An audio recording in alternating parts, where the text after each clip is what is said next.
Estamos de vuelta en vía pública, una jornada que hay que, sin duda, desmenuzar, explicar y analizar. Y de inmediato, sin perder tiempo, nuestros invitados nos acompañan aquí de cuerpo presente y agradezco porque lo sacamos de la calle. Estaba en la celebración el diputado Gonzalo Winter, que desde la época de la universidad es muy cercano al presidente Gabriel Boric, así que agradecemos particularmente el gesto que esté aquí. Diputado, muchas gracias, Matías. Muchas gracias. Muchas gracias, Matías, por la invitación. En el Zoom, allí tenemos a la distancia un amigo de la casa también, Francisco Vidal, exministro. ¿Está por ahí? Ah, está Vidal. Vidal vocero, está por ahí, ¿no? Sí, ahí se le ve. Buenas noches. Muy buenas noches. Hola, Gonzalo. Don Francisco. Y Leslie Briceño está ahí la alcanzo a ver también en la pantalla. Estoy un poco ciego y está un poco lejos de la pantalla. Leslie Briceño es, aquí la tengo, se me va exactamente la descripción, perdóneme, Leslie, que es docente de la Facultad de Gobierno de la Universidad del Desarrollo, no quería equivocarme. Leslie, buenas noches, gracias. Hola, buenas noches, muchas gracias por la invitación. Leslie, quiero partir por los tres con la primera percepción, porque esto es de demasiadas emociones, demasiados símbolos, demasiados momentos. ¿Con cuál se queda, Leslie? Yo creo que hay varios momentos que son simbólicos que se dieron en las últimas horas y claramente tiene que ver con la cercanía del presidente Boric con la ciudadanía, los gestos que ya los había dado en otras instancias asociadas a todo lo que fue esta relación con la moneda chica, que se le denominó, recibiendo las organizaciones sociales, recibiendo a los ciudadanos comunes y corrientes, que se dio hoy día en la mañana también en el desayuno que tuvo en el Palacio del Cerro Castillo, y que fue un poco la tónica del discurso que tuvo hoy día después en el Balcón de la Moneda. Yo creo que ese es uno de los gestos interesantes que yo creo que la mayoría de la ciudadanía espera que se mantenga durante los próximos 4 años. Gonzalo Winter, ¿con qué te quedas del día de hoy tan largo? Un día extremadamente largo. Bueno, hoy día juramos como diputados, también es importante que la gente lo sepa. Los partidos PPD y PS consiguen la presidencia del Senado y de la Cámara de Diputados, y eso también habla de la anomalía en que está Chile, ¿no? Yo hubiera dicho que la UDI también consiguió la mesa del Senado. Yo vi que a Juan Antonio Coloma votando por Elizalde, no sé, sí, en mi televisión por lo menos. Lo que es sumamente interesante es que en el Senado, para aclarárselo a la ciudadanía, que es importante, en el Senado hay un acuerdo que nadie sabe de cuánta buena salud goza, pero hay un acuerdo que incluye digamos, a lo que es la exconcertación y a Chile Vamos, y en la Cámara de Diputados se logró un acuerdo muy amplio, extremadamente el más amplio que se haya visto, que incluye al mundo de Pamela Giles, al mundo del Partido de la Gente, que es para que la gente que no sabe, el Partido Franco Parisi, a la democracia cristiana, a la socialdemocracia y a Prueba de Dignidad, que hoy día puso en la testera a Raúl Soto. Es un dato bien importante porque estos partidos que algunos han dicho que ya su momento pasado, no ha pasado. Hoy día eligen al presidente de la Cámara de Diputados y al presidente del Senado. Ahora, yo creo que lo más importante del día de hoy es una especie de reencuentro de las emociones del pueblo con las instituciones de la República. Lo quiero interrumpir porque en este momento el presidente Boric está llegando a su casa a descansar. Con el teniente Aguayo. El teniente Aguayo. El teniente Aguayo. A descansar llega el presidente Boric porque el día ha sido extenuante. No hay ambiente de descanso. Mira, claro, un día como este será difícil dormir por la cantidad, dándole vuelta a las imágenes, los recuerdos, y en fin. Y por la responsabilidad que significa. Francisco Vidal, lo aprovechamos a saludar. Y si usted quiere, de fondo, me comenta lo que vivió hoy día usted. Bueno, yo creo haber vivido harta emoción, Harta emoción porque tú preguntabas por una señal, un mensaje. Claro. Yo creo que entre las 8 de la mañana y la 1 de la tarde, el presidente mandó mensajes contundentes. El primer mensaje es el desayuno hacia el mundo popular. El segundo mensaje es la foto con los gobernadores hacia las regiones. El tercer mensaje es cuando juró o prometió hacia los pueblos originarios. El cuarto mensaje es a las mujeres. De tal manera que en 5 horas dio una señal potente de lo que viene. Y yo quedo muy contento porque se ve un presidente comprometido, completamente convencido de que Chile tiene que mejorar, ser más justo sobre todo. Reconoce que no parte de cero, que sobre sus espaldas viene la historia. Recordó desde Pedro Aguirre Cerda en adelante. Balmaceda. Balmaceda, adelante. Balmaceda, Sí, adelante. partió por Balmaceda. Balmaceda, Pedro Aguirre Cerda, Eduardo Frei Montalva, el presidente Allende, el presidente Elwin, la presidenta Bachelet. Así que yo muy contento y esperanzado porque esto va a ser muy, muy difícil. Cambiar las estructuras de Chile, las estructuras de poder que vienen desde hace 200 años, nunca ha sido fácil. Pero se abre una esperanza, una nueva esperanza, porque esto ha ocurrido varias veces. Ahora, él prometió, Francisco, este cambio de estructuras, de poder, incluso para los que llegan al poder como él. Dijo, yo aspiro a salir con menos poder del que entré.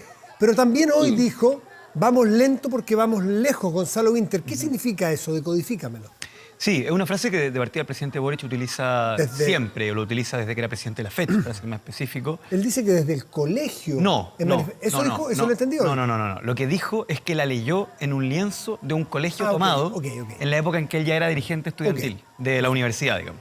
En un liceo tomado yo creo que era en la periferia de Santiago, aunque él hoy día dijo en una perdida región. Yo creo que...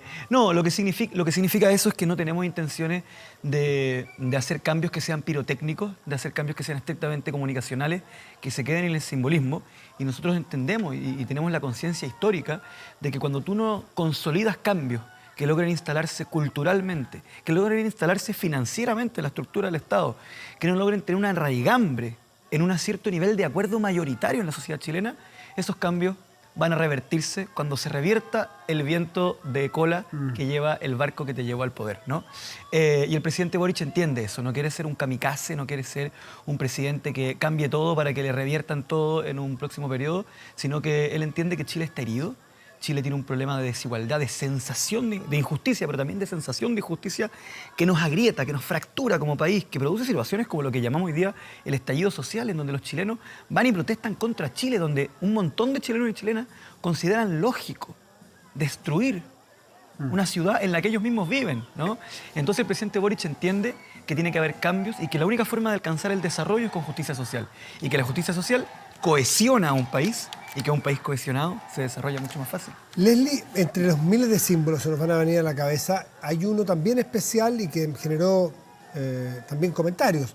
A la llegada de la moneda, él se desvía un segundo y va a la esquina de Moneda y Morandé y le hace un gesto de respeto porque es un admirador del presidente Salvador Allende y su discurso lo cierra con Salvador Allende. ¿Cómo lees tú ese mensaje? Recordemos que ya había hecho gestos al presidente Allende durante su campaña. En el discurso de Victoria, después del 19 de diciembre, también hizo una alusión al presidente Allende dice, no recuerdo exactamente cómo fue la frase, pero dice, y volvamos a nuestras casas tranquilos, dice en el discurso de Victoria. Entonces hay un recordar constantemente el discurso del presidente Allende y da la percepción un poco cómo se ha ido construyendo el gobierno estas últimas semanas, desde el triunfo de la segunda vuelta, que se busca rescatar mucho de ese legado simbólico y que tiene que ver con la idea de ese socialismo y de esa mirada chilena, de esa vía chilena al socialismo, que busca un poco lo que señalaba recién el diputado, una necesidad de la búsqueda de la cohesión social para poder desarrollarse más. Y yo creo que esos gestos, que ojo, no estuvieron solamente cuando el presidente hace una luz, cuando promete, dice al pueblo y a los pueblos de Chile, también hay allí un recordatorio como Salvador Allende hacía una alusión también constantemente en su discurso al pueblo.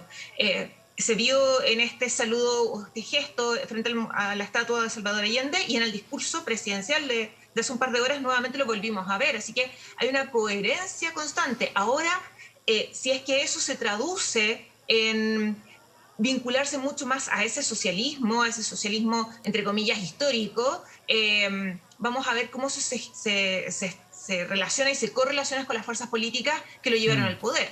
Sí. Quiero hacer solo un comentario.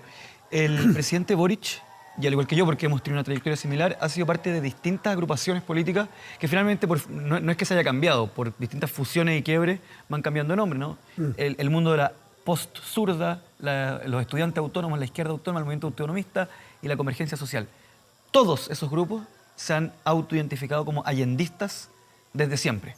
Quería aclararlo nomás que no hay ninguna sorpresa. O sea, No, nosotros no, hemos sido admiradores del presidente Allende desde que entramos a militar, que fue en el instante en que teníamos edad de militar. Sí, interesante la figura del presidente Allende porque significa tantas cosas para muchos chilenos. Y hay que ver qué cosas estamos reivindicando. Exactamente. Francisco Vidal, a ti te tocó vivirlo por un tema etario, ¿no es cierto? Y de oposición Y Allende. eso es lo interesante. Tú fuiste muy opositor al presidente Allende.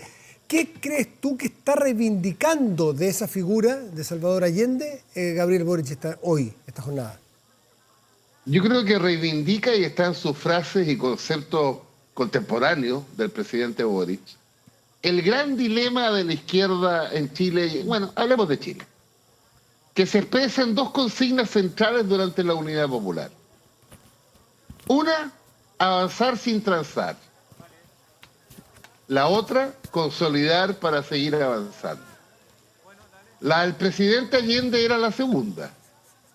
Lamentablemente, parte de su coalición, encabezada por el Partido Socialista y la dirección de Altamirano, acompañada por el Mapu de Garretón y la izquierda cristiana de Bosco Parra, sostenía que lo correcto era avanzar sin transar. Y el presidente Allende sostenía que lo correcto era consolidar para seguir avanzando junto al Partido Comunista. Gonzalo Vinter, yo creo que ese dilema, que lo planteaba muy bien Gonzalo, ese dilema es la principal lección que nos dejó el presidente ayer. Gonzalo, Gonzalo está aquí, Francisco, preguntarle. Sí. Consolidar para avanzar, tú que conoces tanto... Voy a ser un poco más específico. Primero, quiero citar a Pancho Vidal a un debate sobre la figura de Altamirano en otro momento, pero con altura de mira y que lo hagamos entretenido, por un Zoom lo tiramos al aire, porque tengo una diferencia con él sobre el rol y la dirección de Altamirano del PS en los 70. Sin embargo, quiero aprovechar esta situación para aclararle a la ciudadanía cuáles son las similitudes y cuáles son las diferencias absolutas, porque también yo he visto gente, digamos, cuando se habla de Boric y Allende, yo he escuchado desde gente de cómo se les ocurre comparar a este jovenzuelo con la gran figura histórica y cuasi religiosa del presidente Allende, y también he visto a otra gente decir: estamos en la Unidad Popular, aquí va a arder Chile y nos vamos a fracturar y va a haber un quiebre institucional como lo hubo anteriormente. Quiero aclarar cuáles son algunas similitudes y cuáles son algunas diferencias sobre el momento político. Similitudes. Yo creo que el presidente Boric es una persona que tiene mucha conciencia de la necesidad de que la política transforme la vida en el capitalismo. Es un presidente que tiene claridad de cómo el capitalismo puede producir un montón de cosas, pero también puede producir un montón de injusticia, sobre todo en América Latina, en donde los países nacen con estructuras de clase muy definidas, en algunos momentos, en el caso de América Latina, con estructuras de razas, ¿no? Cuando Chile nace antes de ser independiente, de hecho, cuando los españoles instalan minas, los que tienen el capital tienen un idioma y los que trabajan tienen otro idioma. Entonces, muy consciente de eso, pero, y aquí está el allendismo, ¿no? Y no, como diferencia del socialismo puro, es que entiende que la única forma de transformar la sociedad es con mayorías consolidadas, que no se hace a balazos, que no se hace a coscachos, por decirlo así, y no porque sea inmoral, sino que porque es ineficiente, porque no se puede, porque es imposible. Y además porque el presidente Allende cree en la vía institucional como única forma posible de que Chile cambie. Yo creo que ahí está la similitud entre Boric y Allende. Ahora, quiero aclararle a los chilenos. La situación del Chile de 2022 con la situación del Chile de 1970 no tienen nada que ver, nada que ver. O sea, el que pretenda compararla, realmente yo le invitaría, no sé, a tomarse un café, a calmarse un poquito, a meterse a Wikipedia y echarle un vistazo para aclarar. El país que gobierna Allende es un país con una estructura de clases muy estricta, a diferencia de hoy día que hay un montón de gente que dice, no sé, yo trabajo en esto, yo trabajo en esto otro, yo no sé qué clase social soy. En esa época el capital y el trabajo estaban muy definidos. El dueño del fondo y el campesino estaban muy definidos, el dueño de la fábrica y el trabajador de la fábrica. Los sindicatos tenían una fuerza en el país donde realmente había un movimiento popular que tenía en algunos sectores de ese movimiento, dentro de sus objetivos, tomarse la totalidad de las fábricas o tomarse la totalidad de los campos, que era un factor productivo importante, hoy día no lo es tanto. Eso no está ocurriendo en el Chile actual. No está ocurriendo, por lo tanto, no se trata de preguntarse si Boric es parecido o no a Allende en ese aspecto, sino que se trata de preguntarse si la coyuntura se parece a la coyuntura de esa época. Por lo tanto, no estamos yendo hacia allá. Lo que quiere el presidente Boric, para dejarlo muy en claro, es generar un nivel de justicia social, un nivel de oportunidades para los más pobres que nos haga unirnos como país, ser un solo país y que los pobres estén, digamos, más interesados en estudiar, en desarrollarse, en ser felices, que en, digamos, producir situaciones como el estallido social. Leslie, vamos al tema generacional, porque hoy día no solamente se rompe esta cosa, alguien me decía, hay chilenos y chilenas que nacieron y que tienen 16 años y que nunca han estado en un Chile sino con Bachelet o Piñera de presidente. Es una cosa bastante anómala lo que ocurrió. Bueno, eso se termina, pero más que eso, algo realmente potente es cómo entra una generación treintona, cuarentona a la fuerza del poder y de ahí para arriba nos empiezan a jubilar. ¿Cómo ves tú el que pueda adaptarse? Porque también en la clase política queda gente de 50, 60, 70 probablemente. Este Chile donde la fuerza predominante es la de los 40, por llamarle de algún modo. Claro, o sea, finalmente nos saltamos, por así decirlo, una generación. Hay un recambio de la generación de la política, que es la generación de los 40-50, que finalmente pasa de largo un poco. No es que no esté presente, está. Y claramente nos encontramos con una generación nueva que viene con una experiencia política importante. No podemos pensar que esta generación es, entre comillas, nueva. Tienen muchos de ellos 8 años en el Congreso, tienen también experiencia como dirigentes estudiantiles, dirigentes universitarios. Entonces, no tienen, son jóvenes efectivamente, pero no son nuevos en política. Yo creo que ahí hay algo interesante porque toman estrategias y llegan en este caso al Ejecutivo, llegan a la presidencia específicamente y los ministros más jóvenes también, que tienen una relación histórica también con el presidente Boric en esta lucha estudiantil de ya más de 11 años. Llegan con una expertise de negociar en forma distinta, en discutir problemas de forma distinta, y eso es un poco quizás la nueva estrategia de cómo reestructurar el poder. Lo mencionaban antes, de cómo volver y lo mencionaba el presidente también en su discurso, a retomar las confianzas con las instituciones. Cómo hemos perdido en general la ciudadanía, la confianza en las instituciones, la confianza en el poder político, la confianza en los partidos, etcétera, y quizás con estos liderazgos nuevos y un poco distintos, probablemente pueda ser la clave para poder tomar una nueva institucionalidad, que es la que puede surgir desde la nueva Constitución, pero también mirándose a la ciudadanía. Claro, pero si hablamos de confianza y hablamos de brechas y de una sociedad fracturada, la fractura se puede dar por distintas cosas. Francisco Vidal, podría ser un error que hubiese una brecha o una fractura generacional. Es decir, que se jubilara una porción de, no solo los políticos, de chilenos que tienen códigos distintos. O sea, tiene que haber una mezcla cultural también entre los de 30, como Gonzalo, 30 y poco, 35. Y los de 35, y los de 60, como tú, Francisco. 70. No sé si tienes 60 o 70. Ya te subiste por el chorro, ¿viste? Ya. 60, 62, 3 tendrás. No, me veo de 62, pero tengo 68. Bueno, ya, pero ¿cómo se hace un país donde no te manden a tu generación a la banca o afuera del estadio y jueguen solo los de la generación de Gonzalo? O sea, eso también generaría una fractura, también una desconfianza. El presidente Boric llamó a la unidad. ¿Cómo puede hacer un líder conversar a dos generaciones que han vivido mundos y realidades tan distintas? La única posibilidad es que ambas generaciones converjan en lo que es relevante, que no es el carnet de identidad, hombre. Lo relevante es compartir los programas, los proyectos, los sueños. Yo conozco jóvenes de 30 que son archiconservadores, viejos de vida, y conozco viejos, particularmente Pepe Mujica, que podría estar... tiene un espíritu de 30, Pepe Mujica. Entonces, hacer converger las generaciones es en torno a las ideas, a las propuestas, a los proyectos. No tiene que ver con el carnet de identidad. Gonzalo, tú... Sí, esto es un tema interesantísimo. Yo creo que algo que es bien importante son algunos puntos. Uno, no es una generación nueva. Leslie lo decía muy bien. Se ve nueva porque el presidente Boric, que la encarna más simbólica y vistosamente, es una persona muy joven, tiene pocos años desde su nacimiento, 36 años desde su nacimiento. Sin embargo, el presidente Boric aparece la primera vez que va a última mirada. No es como presidente de la FECH, es como presidente del Centro de Alumnos de Derecho, el año 2009. Es decir, el presidente Boric lleva 13 años en la palestra política, pero además, no solo eso, protagonizando situaciones. Perdonen que me tome este tema, pero yo esto lo explicaba alguna vez en campaña cuando yo le decía, pero búsqueme un político chileno que haya tenido situaciones de liderazgo real. No que te eligieron, no que un multimillonario decidió financiarte la campaña y apareciste, no. De liderazgo real, concreto, frente a tus compañeros, ¿cierto? En situaciones delicadas. Presidente Boric, perdón que haga este recuento, pero se convierte en el líder del movimiento estudiantil en el momento más álgido de las movilizaciones, en la movilización más grande que había habido desde el retorno a la democracia. Después, en el 2011, cuando gana la FED a Camila Vallejo, se convierte, porque sus compañeros lo eligen, porque sus compañeros en un momento de lucha, ¿cierto? El presidente Boric entra al Congreso, rompe el binominal. 2013, desde Magallanes. Ahí estuve en esa campaña también, viviendo en Magallanes. Rompe el binominal, está 4 años en el Congreso, se renueva su escaño, pero no vuelve solo.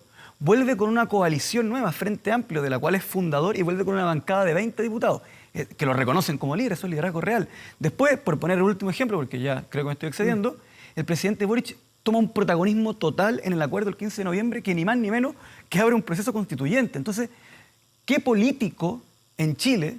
La verdad es que la edad del presidente Boric no es tan importante. ¿Qué político ha protagonizado más cambios políticos en la última década que el presidente Boric? Ahora voy a la generación. Sí, si nuestra generación... Es generación análoga con la digital. Sí, hay aspectos importantes. Que hay cableados de mente. La generación que crece con Instagram le es muy difícil entender un una personaje... Una generación que nace en la Guerra Fría y la que nace en Instagram entienden las cosas totalmente de acuerdo. Y hay que hacerlas vivir a todas. Totalmente de acuerdo, pero voy a elegir un punto.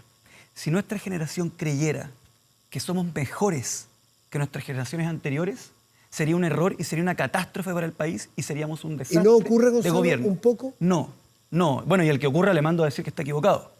Pero la política se trata de circunstancias. Pero aquí quiero decir una cosa. Si además quisiéramos jubilar a una generación completa, sería un despilfarro de capital humano para este país. Lo que tenemos que hacer es la forma de entendernos.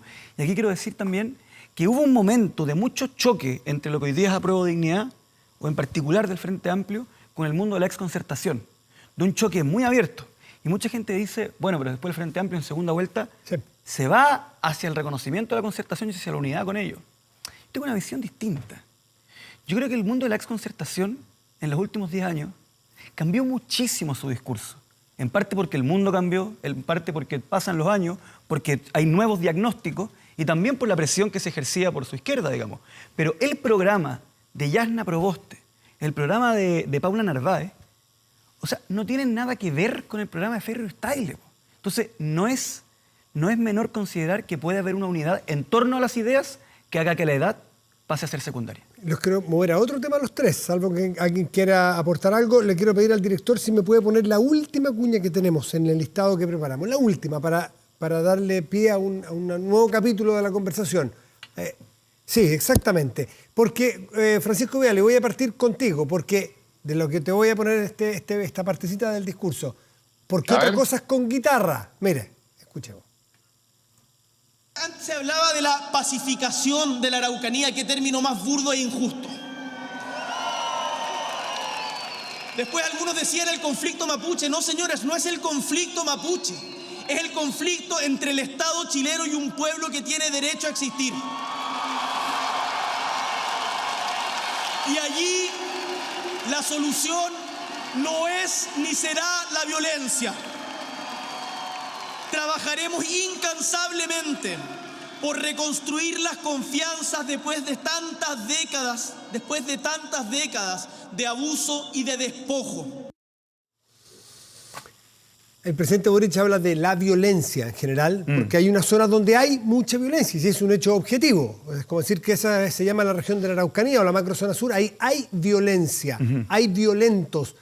Y el discurso o el programa puede ser una cosa, pero a partir de hoy hay que gobernar y hay que destrabar. Francisco Vidal, luego levantó la mano Gonzalo Winter. A usted, señor Vidal, le ha tocado gobernar y estar en las decisiones complejas. ¿Cómo cree que se aproxima el presidente a este tema? Se aproxima, en mi opinión, correctamente, porque establece principios de convivencia.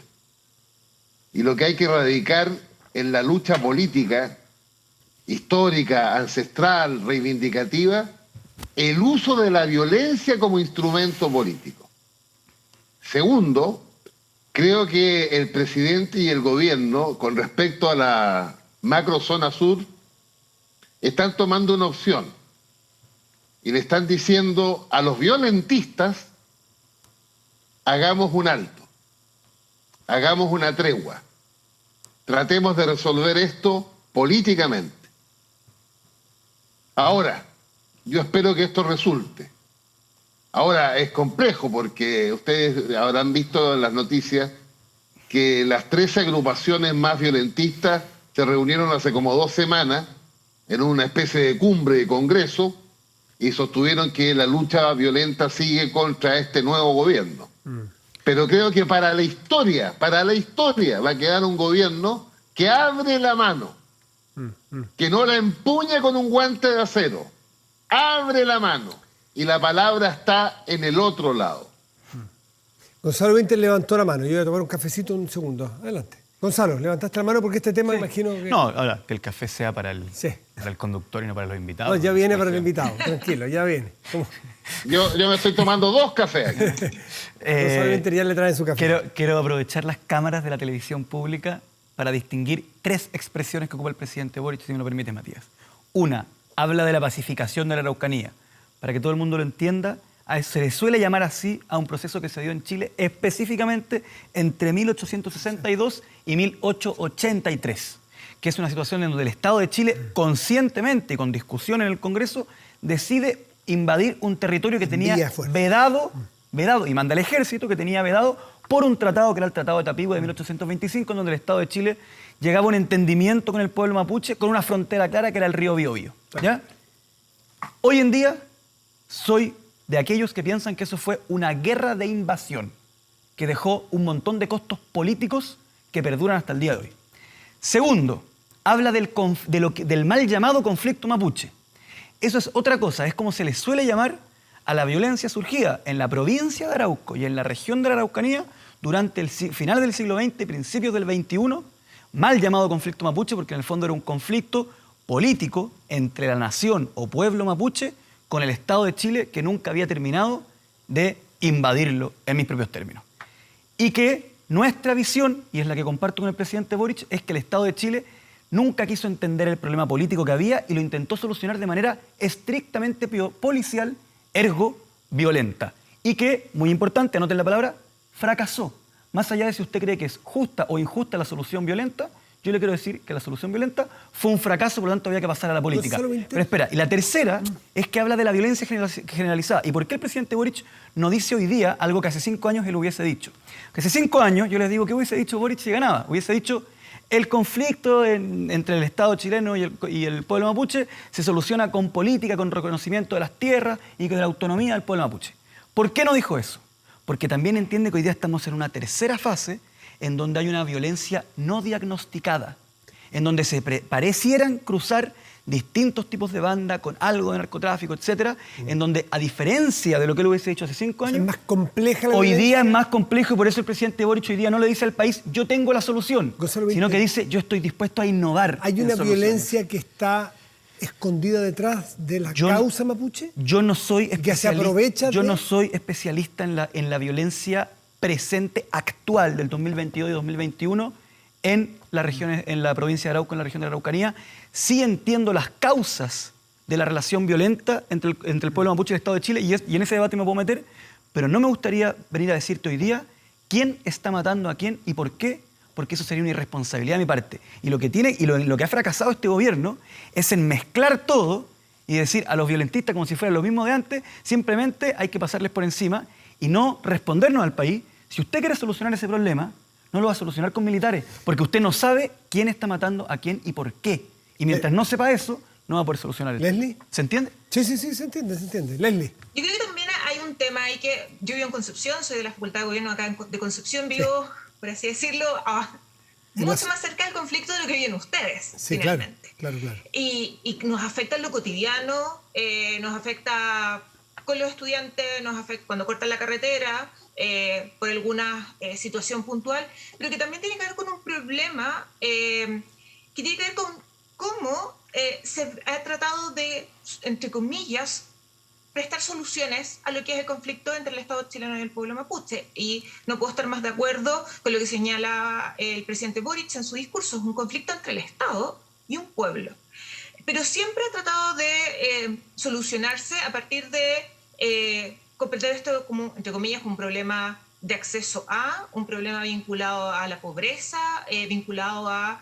y tratado a partir de ello, considerando que podemos mejorar o solucionar el problema solamente a través de la devolución de tierras, de pavimentar un lugar, de llevar la producción o una industria, algún tipo de desarrollo económico en la zona, cuando no se ha mirado desde una pertinencia finalmente cultural.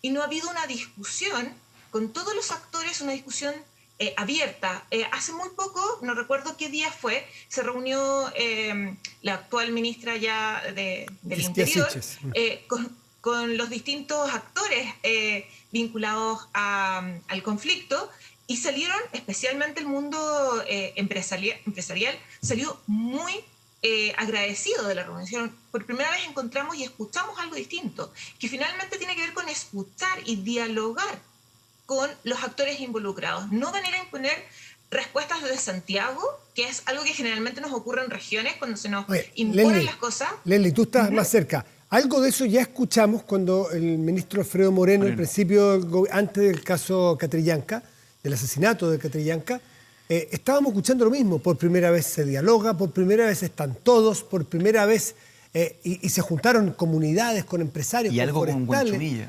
también. Claro, Exacto. Entonces, ¿ha habido intentos de ese tipo o no? Ojo, pasó también con el gobierno de Ricardo Lagos, donde hubo no recuerdo exactamente el nombre de una comisión, que no recuerdo exactamente el nombre que tuvo. Quizás ahí Francisco Vidal recuerda el nombre exacto, del nuevo trato, si es que no me equivocaba, algo así, una formulación de ese tipo, pero que buscaba efectivamente tratar de conversar con los distintos actores, pero lamentablemente ocurren estos hechos violentos, porque no hay que negar, como también se señalaba acá, que existen organizaciones que reivindican el uso de la violencia como la única forma para poder acceder a ni siquiera el diálogo, sino que a la violencia finalmente como una violencia política, y que lógicamente nos genera mucho ruido en la región. Perfecto. Pero espérate, Matías, es que aquí queda una colita nomás. Estoy de acuerdo con todo lo que dijo Leslie, pero una colita. El Estado de Chile también ha sido una de las organizaciones violentas que están en este entuerto, porque recordemos que inclusive el gobierno de Bachelet II, quizá el primer gobierno de intención socialdemócrata, después de intención socialdemócrata, en una parte de él, después de la dictadura, también tiene la Operación Huracán, en donde el Estado de Chile conscientemente decide poner pruebas falsas para inculpar a comuneros mapuches de delitos que no habían cometido, donde se utiliza a la policía y al Ministerio Público para cometer delitos en contra de líderes mapuches. ¿Qué pasa, Entonces, Gonzalo? ¿Qué va a pasar? Perdón un segundo. Y la Operación Huracán existe, esto no es activismo de mi parte. Si al gobierno del presidente Boric le pasan cosas como esa, por ejemplo, Sí. que los líderes de la policía le mientan, hagan operaciones detrás del conocimiento de la presidenta Bachelet seguramente en ese momento, y lo involucren, así como tú criticas al gobierno de la presidenta Bachelet por eso. Dije durante. Durante, claro, pero de alguna manera esto es muy complejo para los presidentes, porque tienen que hacerse cargo de los Te voy a errores ser de otros. muy concreto en la respuesta. Cuando le pase algo así. Y voy a hacer una respuesta que englobe todo. Y se lo quiero comunicar al país también. Lo más probable es que durante el gobierno del presidente Boric, en la magnitud y en toda la expresión del Estado de Chile, ocurran casos de corrupción. Obviamente que algún día en un municipio del país va a haber un concejal, incluso adherente de algún partido de gobierno en alguna comuna, que esté involucrado en un caso de corrupción. Pero, siempre lo he dicho, Matías, y lo voy a repetir, la corrupción no es la que destruye a los países.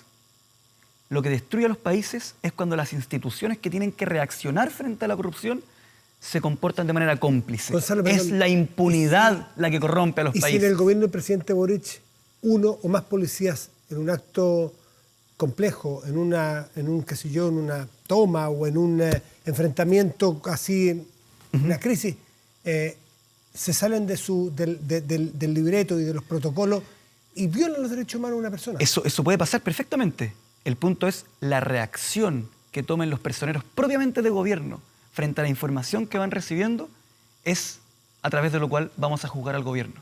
No vamos a juzgar al gobierno a través de las policías solamente, sino ante la reacción de quienes tienen responsabilidad política. Entonces, por ejemplo, si Carabinero llega y le reporta a su superior jerárquico civil que hay 3 muertos y le entrega un papel escrito a mano que dice, no, se suicidaron.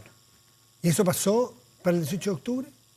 El que la policía reportó algo... Este es un tema muy complejo, delicado y largo. Por eso, o sea, largo no tenemos tiempo, pero... Ya, pues por eso te digo. Pero es que la diferencia entre que se produzcan espérate, violaciones de derechos humanos y que haya cuando, sistematización... te voy a poner un ejemplo concreto.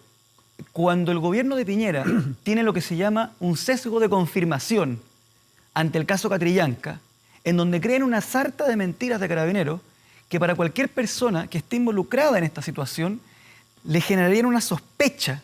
Diría, esto parece mentira, pero los personeros del gobierno de Piñera dicen, si lo dice Carabineros, tiene que ser cierto. Después del Paco Gate, el gobierno de Piñera aplica la norma de, si lo dice un carabinero, tiene que ser cierto. Ahí hay una responsabilidad política. Francisco Vidal, tú que fuiste ministro del Interior. De todo. Sí, es que yo creo que la cosa es... Yo escucho a Gonzalo y me encanta el entusiasmo. Que le trajimos más café. No, lo que sucede es que esto es mucho, pero mucho más difícil. Voy a decir un cliché, gobernar es pero mucho más difícil, y en democracia, ¿para qué te cuento? Entonces les voy a poner un ejemplo, a propósito de lo que recordaba Gonzalo. No me acuerdo la fecha exacta, pero hubo un asesinato de un comunero mapuche, me parece que era Alex Lemun. Alex Lemun. ¿Ya? Creo que fue el 2008. Yo ahora estaba de vocero del gobierno. Entonces uno pregunta a la autoridad policial, ¿qué pasó aquí? La respuesta, hubo un enfrentamiento. ¿Qué haces tú como autoridad de gobierno? ¿Colocas en duda la versión de la institución o en este caso dejas que la justicia funcione y 5 años después la justicia demostró que no había enfrentamiento? Fue un asesinato. Entonces, la cantidad de complejidades que tiene el interior en particular es de una envergadura tal que se requiere mucha prudencia y mucho talento para administrar situaciones difíciles. La ministra del Interior, que le deseo el mejor de los éxitos, mira con lo que se va a enfrentar mañana. 1, crisis migratoria en el norte. 2, violencia en la macrozona sur, de la más diversa origen. 3, la delincuencia. 4, vinculado a lo anterior, el narcotráfico. Si alguien cree que cada uno de esos 4 temas que acabo de mencionar tiene resolución inmediata, la cosa se va a acabar en 5 meses, bueno, no entiende nada de lo que es estar en la moneda. Ahora nadie piensa es eso. mucho más difícil. Leslie. Mucho más difícil. Yo después quiero responder eso. Va a responderlo porque ya estamos llegando al final. Así que Leslie y luego Gonzalo para despedirnos. Bueno, en general, específicamente con el tema de la violencia política que se da en la macrozona sur, claramente que hay un gran desafío, y es el gran desafío pendiente. El tema de la migración que señalaba el diputado, obviamente que es uno de los desafíos importantes que tiene el gobierno, pero finalmente una de las deudas pendientes como Estado. No es una deuda solamente del gobierno de Sebastián Piñera, sino que es del Estado chileno en los últimos probablemente más de 100 años. Y si tomamos desde el año 93, que los casos de violencia en la zona de la macrozona sur, como se le denomina, ha ido aumentando con las primeras quemas de camiones, es la gran deuda que tiene el retorno a la democracia. Recordemos que el Parlamento Nueva Imperial de 1989 hay una serie de compromisos que adquiere Patricio Aylwin con los pueblos originarios y que esos compromisos son compromisos incumplidos. No hay, lo único que se logró fue una nueva ley indígena, y esa ley indígena en realidad no responde a la realidad de lo que los pueblos estaban esperando. Entonces, quizás uno de los grandes desafíos que tiene el gobierno de Gabriel Boric tenga que ver con una temática que todavía no se logra solucionar, que no hay un discurso claro y no hay una continuidad del Estado en torno al tema de la Araucanía. Sí, una respuesta y me despido. A ver, gobernar no es aplicar los procedimientos sin aplicar un criterio. Por eso existen las elecciones, por eso existen los partidos políticos y por eso las elecciones son tan álgidas en nuestro país, porque no da lo mismo que en gobierne. Si solamente fuera aplicar protocolos que ya existen, se le cree o no se le cree a la policía, digamos, de hecho, gobernar sería muy sencillo. Y gobernar es muy difícil justamente porque tú tienes que aplicar tu criterio político. Y ahí lo que yo estoy planteando es que cuando en Chile tenemos una derecha y una gran parte de lo que fue la concertación, que no reconocía la existencia del conflicto entre el Estado de Chile y el pueblo mapuche, sino que solamente lo consideraba como un problema policial en donde un grupo de terroristas debían ser aplacados como los terroristas que son, obviamente que siempre iba a creer en la versión de Carabineros y nunca le iba a poner en duda porque negaban la existencia del conflicto que estaban llamados a solucionar. Por lo tanto, nunca lo iban a poder solucionar. ¿Ya? Ahora bien, quiero, para terminar, decirle a todo el país que tengan la tranquilidad de que hay un gobierno responsable, de que hay un gobierno sensato, de que hay un gobierno que pretende unir a los chilenos y no separarlos. Y los quiero invitar a todos, los que hoy día no están seguros, a los que no votaron por el presidente Boric o a los que no fueron a votar, a que se hagan parte colaboradora y activa de la construcción de un Chile más unido y más próspero, entendiendo que la justicia es base de la prosperidad. Nos quedaron como 18 temas afuera, más o menos. Pero, Seguimos, como dice el presidente. pero hay que cumplir con los protocolos, los tiempos y los límites. Francisco Vidal, Leslie Briceño, Gonzalo Winter, a los tres se tomó el café ya. Gonzalo Winter, muchísimas gracias por estar aquí y a ustedes los invito a hacer una pausa y ya volvemos.